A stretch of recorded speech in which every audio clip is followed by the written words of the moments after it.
ሰሞነኛ ውይይቶችና የመንግስት ሰራተኞች ጥያቄ። ሰላም ጤና ይስጥልን ውድ የኢትዮጵያ ሪፖርተር ዩቲዩብ ቻናል ተከታታዮች፣ ወቅታዊና ፈጣን መረጃዎች እንዲደርሷችሁ የኢትዮጵያ ሪፖርተር ዩቲዩብ ቻናልን ላይክ፣ ሰብስክራይብ እና ሼር እንድታደርጉ እያስታወስን የመንግስት ሰራተኞች ጥያቄንና ከሰሞኑን የተደረጉ ውይይቶችን የተመለከተ ትንታኔን ይዘንላችሁ ቀርበናል። አብራችሁን ቆዩ። ኢልያስ ክፍሌ ነኝ። የአዲስ አበባ ከተማ አስተዳደር ከንቲባ አዳነች አቤቤ ከሰሞኑ ከከተማ አስተዳደሩ የሕክምና ባለሙያዎች ጋር ባደረጉት ውይይት ትኩረት የሚስቡ ጉዳዮች ተነስተዋል። አስተዳደሩ ሥራ ከጀመረ ጊዜ ጀምሮ ወደ 13000 ተጨማሪ የጤና ባለሙያዎች መቀጠራቸውንና በአጠቃላይ የሕክምና ዘርፉ ሰራተኞች ቁጥር ወደ 32000 ማደጉን ተናግረዋል። በከተማ አስተዳደሩ ስር 41000 መምህራን፣ በብዙ ሺህ የሚጠቀሱ ፖሊሶች፣ ወደ 12000 ገደማ የደንብ አስከባሪዎች፣ ወደ 30000 ጽዳት ሰራተኞችን ጨምሮ በአጠቃላይ በተለያዩ የመንግስት ቢሮዎች ከ200,000 በላይ ሰራተኞች እንዳሉም ገልጸዋል። እነዚህ ሁሉ የከተማ አስተዳደሩ የመንግስት ቢሮዎች ተቀጣሪዎች ደግሞ የቤት፣ የትራንስፖርት፣ የኑሮ ውድነት፣ የደሞዝ ማሻሻያና ሌላም ጥቅማጥቅም ጥያቄዎች እንዳሏቸው የጠቀሱት ከንቲባዋ አስተዳደራቸው ለዚህ ሁሉ ሰራተኛ በአንድ ጊዜ ሁሉንም ጥያቄ ይመልስ ቢባል ከባድ ነው ሲሉ ተናግረዋል። አቅም በፈቀደ መጠን ደረጃ በደረጃ የሰራተኞችን ጥያቄ ለመመለስ እንደሚሞከር ሲያብራሩም ተደምጠዋል። በአጭር በመካከለኛና በረጅም ጊዜ ተብሎ ተከፋፍሎ የሚከናወን ሥራ መኖሩን በመጥቀስም በአንድ ሌሊትና በአንድ ጀንበር ሁሉንም የሰራተኞች ጥያቄ መመለስ እንደማይቻልም ነው ከንቲባዋ ያብራሩት። በአጠቃላይ 16 የሚኒስቴር መስሪያ ቤቶችን ጨምሮ በ58 የፌዴራል መንግስት ቢሮዎች ውስጥ ከ400,000 በላይ የመንግስት ተቀጣሪዎች መኖራቸውን የተለያዩ ሪፖርቶች ይጠቁማሉ። በአጠቃላይ በአገሪቱ 1.4 ሚሊዮን የመንግስት ሰራተኞች ስለመኖራቸውም ይነገራል። የሲቪል ሰርቪስ ኮሚሽን መረጃ እንደሚያመለክተው ከሆነ ደግሞ በሀገሪቱ 2.5 ሚሊዮን የመንግስት ሰራተኞችም ይገኛሉ። በ2016 ዓ.ም መገባደጃ ለ2017 ዓ.ም የበጀት ዕቅድ ሲቀርብ ለእነዚህ የመንግስት ሰራተኞች የኑሮ ጫናን መቋቋሚያ እንዲሆን የደሞዝና ጥቅማጥቅም ማሻሻያ እንደሚደረግ በመንግስት ተነግሮ ነበር። የገንዘብ ሚኒስትሩ አቶ አህመድ ሽዴ እንዲሁም ጠቅላይ ሚኒስትር ዶክተር አብይ አህመድ ወደ 90 ቢሊዮን ብር የደሞዝ ማስተካከያ በጀት በዕቅድ መያዙን ተናግረው እንደነበርም አይዘነጋም።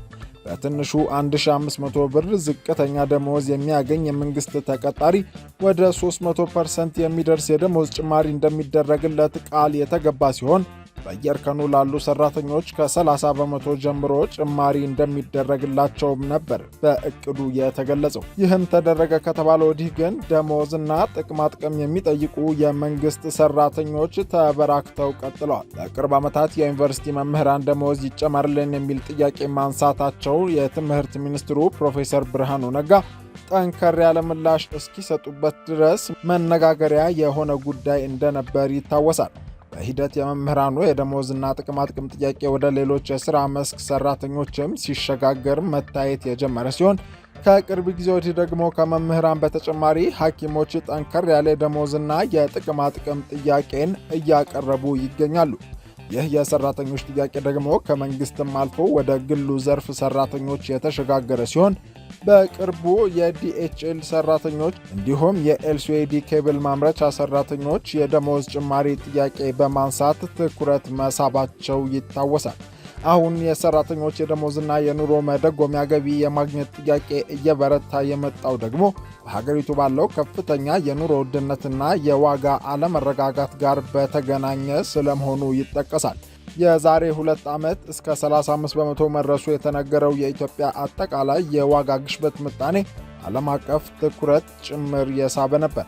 በጦርነት የተነሳ ከፍተኛ መሠረተ ልማትና የኢኮኖሚ ውድመት መከሰቱ ብቻ ሳይሆን በሀገሪቱ ብዙ ቦታዎች መደበኛ እንቅስቃሴና መደበኛ ሕይወትን እያወከ ያለው ግጭትና አለመረጋጋት ጭምር ተንቀሳቅሶ የመስራት ዕድል መስተጓጎሉ የሰራተኞችን ኑሮ እንዳከበደውም በሰፊው ይወሳል። በቅርቡ የዓለም ሰራተኞች ቀንን አስመልክቶ መግለጫ የሰጡት የኢትዮጵያ ሰራተኞች ማህበራት ኮንፌዴሬሽን ኢሰማኮ ፕሬዝዳንት አቶ ካሳሁን ፎሎ የደሞዝ ተከፋዩ ሰራተኛ ኑሮውን መቋቋም አልቻለም፣ በዚህ የኑሮ ውድነት ምክንያት ደሞዝ ተከፋዩ ሰራተኛ በጣም በከፍተኛ ችግር ውስጥ ነው ያለው፣ ኑሮውን መቋቋምም አልቻለም፣ ግጭት ባለበት ሁሉ የተረጋጋ ሰላም የለም፣ ኢትዮጵያ ውስጥ ያሉ የጸጥታ መናጋት ችግሮችና አለመግባባቶች ለሰራተኞች ብርቱ አደጋ ደቅነዋል የሚል ይዘት ያለውን ሐሳብ አሰምተዋል። አንዳንድ አሰሪዎች መብታቸውን የሚጠይቁ ሰራተኞችን ከማባረር ጀምሮ ማስፈራራት፣ ማዋከብና አርቆ መመደብን እንደ ቅጣት እንደሚወስዱም ገልጸው ነበር። ሰራተኛው በማህበር እንዳይደራጅ እንደሚከለክሉ፣ እንደምንም ቢደራጅም የሰራተኛ ማህበር መሪዎች ላይ ጫና በመፍጠር የሰራተኞች መሰረታዊ ጥያቄ እንዳይደመጥ እንደሚደረግም የኮንፌዴሬሽኑ ፕሬዝዳንት ጠቁመዋል። አቶ ካሳሁን ከዚያ ቀደም ብሎ በሰጡት አስተያየት ደግሞ ከሁሉ በላይ በሀገሪቱ በቅርብ ዓመታት የብር የውጭ ምንዛሬ መግዛት አቅም እየተዳከመ መሄዱ፣ የዋጋ ንረቱና ግሽበቱ መጨመሩ የሰራተኛውን ሕልውና የሚፈታተን ችግር መሆኑን አውስተው ነበር። ባለፈው ዓመት ሰኔ አካባቢ የዓለም የሰራተኞች ድርጅት ILO በኢትዮጵያ አማካይ ወርሃዊ ደሞዝ 3000 ብር ገደማ እንደሆነ ይፋ ባደረገው ጥናት አስታውቆ ነበር። ይህ ደግሞ ለመሰረታዊ ፍላጎቶች ከሚያስፈልገው የመኖሪያ ደመወዝ እጅግ ያነሰ መሆኑንም ሪፖርቱ ጠቁሟል። የድርጅቱ የደመወዝ ባለሙያ ጊዮም ዴሎርት ለዶቼ ቬሌ በ2018 በሰራነው ጥናት በኢትዮጵያ የመኖሪያ ደመወዝ በወር 5000 ብር ገደማ እንደሆነ ደርሰንበታል። ይህም ሰራተኞች መሰረታዊ ፍላጎቶቻቸውን ለማሟላት የሚያስፈልጋቸው የመኖሪያ ደመወዝ ከአማካይ ወርሃዊ ደመወዝ በ2000 ብር ከፍ ያለ ነው። የመኖሪያ ደመወዝ ወይም ሊቪንግ ዌጅ የቤት ኪራይ፣ የምግብ፣ የአልባሳት፣ የመጓጓዣና የጤና አገልግሎትን የመሳሰሉ የሰራተኞች መሰረታዊ ወጪዎች ተሰልተው የሚሰራ የገቢ መጠን ነው የሚል አስተያየትን መስጠታቸው ይታወሳል። ዛሬ በኢትዮጵያ አንድ ሰራተኛ የመንግስትም ይሁን የግል ከወር እስከ ወር ሳይቸገር ለመኖር የሚያስችለው የገቢ መጠን ስንት ነው የሚለው ከባድ ሙግት ሲደረግበት ይታያል። በILO መስፈርት መሰረት አንድ ሰራተኛ የቤት ኪራይ፣ የምግብ፣ የአልባሳት፣ የጤና ወይም የትራንስፖርት የመሳሰሉ ወጪዎቹን ሸፍኖ አንድ ወር ለመዝለቅ አማካኝ ደመወዙ ስንት ቢሆን ይበቃል የሚለው በተቃርኖ የተሞላ ሐሳብ ይሰማበታል። በኢትዮጵያም ሆነ በአዲስ አበባ ደረጃ ገቢያቸው ዝቅተኛ መሆኑ የሚነገረው የመንግስት ሰራተኞች በአሁኑ ጊዜ በሚያገኙት ወርሃዊ ገቢ ራሳቸውንም ሆነ ቤተሰባቸውን ለማኖር የሚያስችል አቅም አላቸው ወይ የሚለውም አከራካሪ ሆኗል። መንግስት ሀገሪቱ አሁን በምትገኝበት የኢኮኖሚ ሁኔታ አቅሙ የፈቀደውን ያህል ለሰራተኛው እያደረገ መሆኑን ቢናገርም የኑሮ ከበደን ሮሮ ግን በብዙ ሰራተኞች ዘንድ ጠንከር ብሎ ቀጥሏል። ኢትዮጵያ ዝቅተኛ የሚባለውን የሰራተኞች የደመወዝ ወለል ካልወሰኑ ሀገሮች ተርታ የምትሰለፍ ከመሆኑ ጋር ተዳምሮ በመንግስት ብቻ ሳይሆን በግሉ ዘርፍም በሚከፈል ወርሃዊ ደመወዝ ኑሮን መግፋት ከብዶናል የሚለው የሰራተኛ ብሶት በሰፊው መደመጥ ቀጥሏል። የጤና ሚኒስትሯ ዶክተር መቅደስ ዳባ በቅርቡ የጤና ባለሙያዎች የደመወዝና የጥቅማ ጥቅም ማሻሻያ ይደረግ የሚል ጥያቄ ማቅረባቸውን ተከትሎ በከፊል ሰላማዊ ሰልፍና የሥራ ማቆም አድማ ማድረጋቸውን በተመለከተ አግባብነት የሌለው መሆኑን ሲናገሩ ተደምጧል።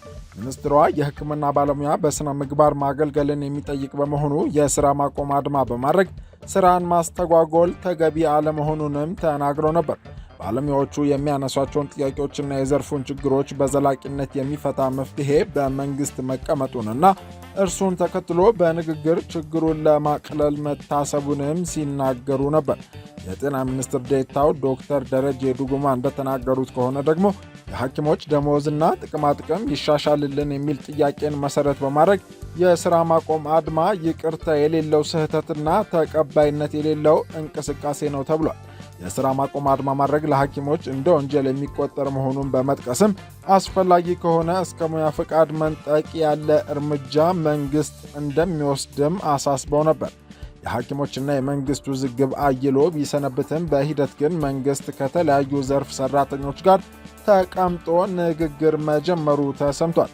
በመንግሥት መገናኛ ብዙሃን በአርትዖት ተከሽነው ከተሰራጩ የስብሰባ ዘገባዎች መታዘብ እንደሚቻለው ከሆነ የአዲስ አበባ ከተማ ከንቲባ አዳነች አቤቤ ከሰሞኑ ከሐኪሞችም ሆነ ከመምህራን ጋር ባደረጉት ምክክር መንግሥት ጉዳዩን በረጋ ሁኔታና በጥሞና ለመያዝ ፍላጎት ያለው መሆኑን የሚጠቁሙ ስሜቶች ታይተዋል።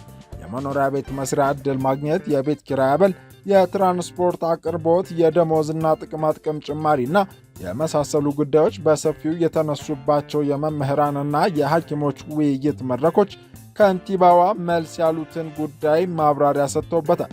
ደሞዝ ብትጨምሩልንም ነጋዴው ዋጋ በማናር መልሶ ይወስድብናልና ባይጨመር ይሻላል ከሚሉ ጥያቄዎች ጀምሮ የቤት ኪራይና የኑሮ ውድነትን መቋቋም አቃተን የሚል ምሬት ያስተጋቡም በመድረኩ ተደምጧል። ከውይይቱ ቀደም ብሎ ጎበኘናቸው የሚሏቸውን የልማት ሥራዎች አስመልክቶ ከፍተኛ አድናቆትን በማፍሰስ እንዲሁም ለሰብሳቢዎቹና ለመንግሥት ምስጋና በማስከተል የሚጀምሩት ጥያቄዎቹ ጎልተው በተደመጡባቸው በእነዚህ የውይይት ዘገባዎች ላይ የሕክምናና የትምህርት ዘርፍ መዋቅራዊ ማሻሻዮች እንደሚያስፈልጋቸው ጠይቀዋል። ህብረተሰቡን እያከምን ነገር ግን ራሳችን መታከሚያ ተቸገርን ከሚሉ ጀምሮ የምናዋልድባቸው የሕክምና ክፍሎች ጭምር በውሃ አቅርቦት ይቸገራሉ እስከሚሉ ጥያቄዎች ድረስም በመድረኩ ተነስቷል። በሌላ በኩል መንግሥት ከንግድ ባንክ ጋር ስምምነት በመፈራረም መምህራንና የመንግሥት ሠራተኞች 25 በመቶ ቅድሚያ በመቆጠብ በብድር ቤት የሚያገኙበትን አሰራር መዘርጋቱን አስመልክቶ የ25 በመቶ ወጪ በመሸፈን በብድር ቤት ማግኘት መምህሩ አይችልም ብለው አሁን ያለውን የመንግሥት ተቀጣሪውን ወርሃዊ ገቢ አቅም ውስንነት የጠቆሙ ጥያቄዎችም ተነስቷል። ከንቲባ አዳነች አቤቤ በ2014 ዓ.ም የተደረገውን ወደ 5000 ቤቶች የማከፋፈል ጥረት ጨምሮ ደሞዝ ጭማሪና ሌሎችም የመንግሥት ሠራተኛውን ሕይወት የሚያሻሽሉ እርምጃዎች ስለመወሰዳቸው በምላሻቸው ተናግረዋል። ለመምህራን የራሳቸው ሆስፒታል መስሪያ ቦታ ከመስጠት ጀምሮ መንግሥት የሁሉንም የመንግሥት ሠራተኞች ችግር በየደረጃው የሚያቀሉ ሥራዎችን እንደሰራም ጠቁመዋል። እናውራው ካልን እኮ ያለውን የኑሮ ፈተና እናውቀዋለን። ለመኖር ቤት ኪራይ ከፍላችሁ አሁን ካለው የኑሮ ሁኔታ ጋር የሚከፈላችሁ ደሞዝ ያንሳል። ሆኖም ሁሉንም በአንዴ መመለስ አይቻልም። የጤና ሪፎርም በተባለው ፓኬጅ የተያዘና የደሞዝና የጥቅማጥቅም ማሻሻያ እቅድ አለ። የደሞዝና የጥቅማጥቅም ደረጃውን አከፋፈሉን ለማሻሻልም እየተሰራ ነው የሚል ይዘት ያለውን ምላሽ ለጤና ባለሙያዎቹ ከንቲባዋ ሲሰጡም ተደምጧል። አዳነች በተለይም የጤና ባለሙያዎች የሥራ አድማ እስከ ማድረግ የደረሰ እርምጃ መውሰዳቸውና በተለያዩ ማኅበራዊ መገናኛ ሚዲያዎች በአንዳንድ ወገኖች ጉዳዩ ጮክ ብሎ መስተጋባቱን የወደዱት አይመስልም ነበር። በተለይም ከጤና ባለሙያዎች ጋር በተደረገው መድረክ ላይ ይህንኑ ጉዳይ በትኩረት ያነሱ ሲሆን የሕዝቡን ብሶት በማቀጣጠል በመንግሥትና በሕዝብ መካከል አለመተማመን ለመፍጠር ሥራቸው ያደረጉ ኃይሎች መኖራቸውን ሲናገሩ ተደምጠዋል። እነዚህ ኃይሎች ደግሞ ሌላ ሥራ የሌላቸው መሆኑንና የሚዲያ ዘመቻ ማድረግን መተዳደሪያ ገቢ እንዳደረጉትም ከንቲባዋ ገልጸዋል።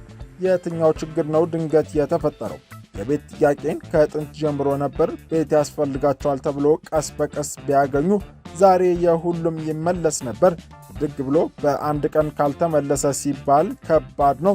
ሳይሰራ ለዘመናት የቆየ ውዝፍ ችግርን በቦሌም በባሌም በአንድ ስሩት ማለት ተገቢ አይደለም። እናንተ ከምትናገሩት በላይ ችግሩን እኔም ማውራት እችላለሁ። የትራንስፖርት አቅርቦት ችግር አለ። ጥያቄው ትክክል ቢሆንም የሚመለስበት ሚዛን ግን ያስፈልጋል። አፍራሽ ኃይሎችም አሉ። እነሱ ችግር ማባባስና ብሶት ማባባስም ነው ስራቸው። እነሱ ቢይዙት ኖሮ ጥያቄውን ይመልሱት ነበር። የአዛኝ ቅቤ አንጓች ነገር ካልሆነ በስተቀር የሁሉንም ጥያቄ መመለስ የሚችል አቅም ዛሬ በኢትዮጵያስ አለ ወይ? በማለት ጥያቄን አቅርበዋል። ከንቲባ አዳነች አክለውን ፈጣን ልማት በሚያመጡ ኢኮኖሚን በሚያነቃቁ ሰፋፊ የሥራ ዕድል በሚፈጥሩና ሰፊ ተጠቃሚነትን በሚያከናውኑ ልማቶች ላይ መንግሥት እየተረባረበ ስለመሆኑ ተናግሯል። የአዲስ አበባ ኮሪደር ልማት ከወዲሁ ውጤት እያመጣ መሆኑን በመጠቆምም ከተማዋ በኮንፈረንስ ቱሪዝም በርካታ ገቢ እያገኘች እንደምትገኝ ተናግሯል። የአዲስ አበባ ኮንፈረንስ ገቢ ማደግ ዞሮ ዞሮ ለሰራተኛው ነው። ለእያንዳንዳችሁ ጥቅም ይዞ የመጣ የጋራ ልማት ነው። የጤና ጉዳይ በመሆኑ የምንውልበትና የምንሰራበት ከተማ ንጹሕ መሆን አለበት። አሁን የምንገኘው ተስፋ የሚያለመልም ምዕራፍ ላይ ነው የሚል ምላሽንም ከንቲባዋ ለሐኪሞቹ ሰጥተዋል። የአዲስ አበባ ከተማ አስተዳደር በስሩ የሚገኙ የመንግሥት ሠራተኞችን ሰብስቦ በወቅቱ አሳሳቢ የኑሮ ችግር ላይ ልምከር የሚል ተነሳሽነት መውሰዱ መልካም መሆኑን፣ ነገር ግን ከተለያዩ አቅጣጫዎች የሚሰሙ አስተያየቶች መንግሥት የሠራተኞቹን ብሶት ለማስተናገድ ከዚህ በላይ ርቀት መሄድ እንዳለበት የሚጠቁሙ አስተያየቶች እየተደመጡ ነው። የውይይት ቪዲዮዎቹ በተሰራጩባቸው የዩቲዩብ ገጾች፣ የማኅበራዊ ትስስር ገጾችም አስተያየት መስጫ ግርጌዎች ላይ ከሚለጠፉ አስተያየቶች ጀምሮ ሐቀኛና ትርጉም ያለው ውይይት ጉዳዩ እንደሚሻ የሚጠይቁም በርካቶች ናቸው። ካድሬዎችን ሰብስቦ ማናገሩንና ውዳሴ ከንቱ ማዳመጡን መንግሥት ያቁም፣ የውይይት መድረኮቹ በቀጥታ በሚዲያ ሊሰራጩ ይገባል፣ እንዲሁም የሰራተኛውን ጥያቄ ለማስታገስ የይስሙላ ውይይት ማድረግ አይጠቅምም የሚል ይዘት ያላቸው አስተያየቶችም በተለያዩ መንገዶች ተገልጸዋል። የአዲስ አበባ ከተማ አስተዳደር የ2017 በጀት 230.39 ቢሊዮን ብር ተብሎ የበጀት ዓመቱ ሲጀመር መቅረቡ ይታወሳል። በጀቱ በ2016 ዓ.ም ከተማ አስተዳደሩ ከበጀተው የ68.3 ቢሊዮን ብር ወይም 42 በመቶ ጭማሪ ያለው መሆኑም ተነግሮ ነበር። ከበጀቱ ውስጥም 146.48 ቢሊዮን ብር ወይም 62 በመቶ ለካፒታል ወጪዎች ማለትም ለመንገድ ልማት 17 ቢሊዮን ብር፣ ለቤቶች ልማት 9.1 ቢሊዮን ብር፣ ለአረንጓዴ ልማት 6.7 ቢሊዮን ብር እንደተመደበ ተመላክቶ ነበር። እንዲሁም ለሰራተኛ ደሞዝና መሠረታዊ አገልግሎቶች ጨምሮ ለመደበኛ ወጪዎች በአጠቃላይ 74.55 ቢሊዮን ብር ወይም 38 በመቶ መመደቡ ተገልጾ ነበር። የከተማ አስተዳደሩ ከታክስ 150.1 ቢሊዮን ብር፣ ታክስ ካልሆኑ ገቢዎች ደግሞ 43.5 ቢሊዮን ብር፣ ከማዘጋጃ ቤታዊ ገቢዎች 31.5 ቢሊዮን ብር፣ ከመንገድ ፈንድ 1.2 ቢሊዮን ብር እንዲሁም ከውጭ እርዳታና ብድር 3.8 ቢሊዮን ብር ገቢ ለማግኘት ማቀዱንም በዚሁ በጀት ሪፖርቱ ላይ አቅርቦ ነበር። የአፍሪካ ህብረት መዲና የምትባለው አዲስ አበባ በኢትዮጵያ ትልቅ የህዝብ ቁጥርና ከፍተኛ የኢኮኖሚ እንቅስቃሴ ያለባት ሲሆን ከተማዋ በንጽጽር ሰላም የሰፈነባትና በገቢም ራሷን በራሷ የምትችል መሆኑ ይነገራል። ሞቅ ካለ የንግድ እንቅስቃሴዋ ከምታመነጨው ዳጎስ ያለ ገቢ በተጨማሪ ከፌዴራል መንግስት ጥቂት ቢሆንም ድጎማ ማግኘቷ መቀጠሉን የሀገሪቱ የዘንድሮ በጀት እቅድም አመልክቷል። አዲስ አበባ በፌዴራል መንግስት ለ2017 ዓ.ም በቀረበው የበጀት እቅድ ሪፖርት መሰረት ለክልሎች ከተመደበው በጀት ውስጥ 5.4 ቢሊዮን ብር እንደምታገኝ ነው የተቀመጠው። ይህም ሆኖ ግን የከተማው የመንግስት ሰራተኞች ኑሮ ከበደን ምሬትና ብሶት ከፍተኛ መሆኑ በሰሞነኛ የውይይት መድረኮቹ ላይ ጎልቶ ተሰምቷል። የከተማ አስተዳደሩ የመምህራን የሐኪሞችም ሆነ ሌሎች የመንግስት ሰራተኞች ኑሮን የሚያሻሽሉ ድጎማዎችን ማድረጉንና እርምጃዎችን መውሰዱን ሲናገር ቢደመጥም በአዲስ አበባ የመንግስት ሰራተኞች በሚያገኙት ገቢ ከወር እስከ ወር መኖር እንደከበዳቸው ማማረራቸው በእነዚህ መድረኮች ተሰምቷል። ከሰሞኑ ከተካሄዱ መድረኮችም ሆነ ከቅርብ ጊዜ ወዲህ በሐኪሞችና በሌሎች የመንግስት ሰራተኞች ከሚስተጋቡ ብሶቶች ኑሮ ከበደን የሚለው ምሬት የገዘፈ ቦታ ሲይዝ መታዘብም ይቻላል። ይህ ሁሉ በተለያየ መንገድ በሚስተጋባበት በዚህ ወቅት የአዲስ አበባ ከተማ አስተዳደር በከተማው ከሚንቀሳቀሱ የፖለቲካ ፓርቲዎች የጋራ ምክር ቤት አባል ድርጅቶች ጋር ውይይት አካሄደ የሚል ዜና መሰማቱ ችግሩ ጎልቶ የሚሰማበት ዕድል ተፈጠረ የሚል ግምትን አሰጥቶ ነበር። ይሁን እንጂ ፓርቲዎቹ በጋራ ምክር ቤቱ በኩል ከንቲባ አዳነችን ስዕል ሸለሙ መባሉ ፓርቲዎቹን ሲከፋፍልና በአንዳንድ ወገኖች ዘንድም ለከፋ ትችት ሲያጋልጣቸው ነበር። ሪፖርተር ያናገራቸው አንድ የከተማው ፓርቲዎች የጋራ ምክር ቤት ሥራ አስፈጻሚ አባል የሆኑ ፖለቲከኛ የውይይቱ መድረኩ ላይ መሳተፋቸውን ገልጸው መድረኩ በመንግስት ሚዲያዎች ከተዘገበበት የተለየ ድባብ እንደነበረው ተናግረዋል። ስለ ሰራተኞች በተለይም የመንግስት ተቀጣሪዎች የገጠማቸውን የኑሮ ጫናና የሕዝቡን ሕልውና እየተፈታተነ ስላለው የኑሮ ሁኔታ በመድረኩ የተሳተፉ የተለያዩ ፓርቲዎች በሚገባ ማንሳታቸውንና መጠየቃቸውን በመጥቀስ ከንቲባዋን ለመሸለም ብቻ ውይይቱ እንዳልተጠራም አስተያየታቸውን አጋርተዋል። የተወደዳቸው የኢትዮጵያ ሪፖርተር ዩቲዩብ ቻናል ቤተሰቦች ለወቅታዊና ፈጣን መረጃዎች የኢትዮጵያ ሪፖርተር ዩቲዩብ ቻናል ቤተሰብ እንድትሆኑና ላይክ፣ ሰብስክራይብ፣ ሼር እንድታደርጉ እናስታውሳለን። መልካም ጊዜ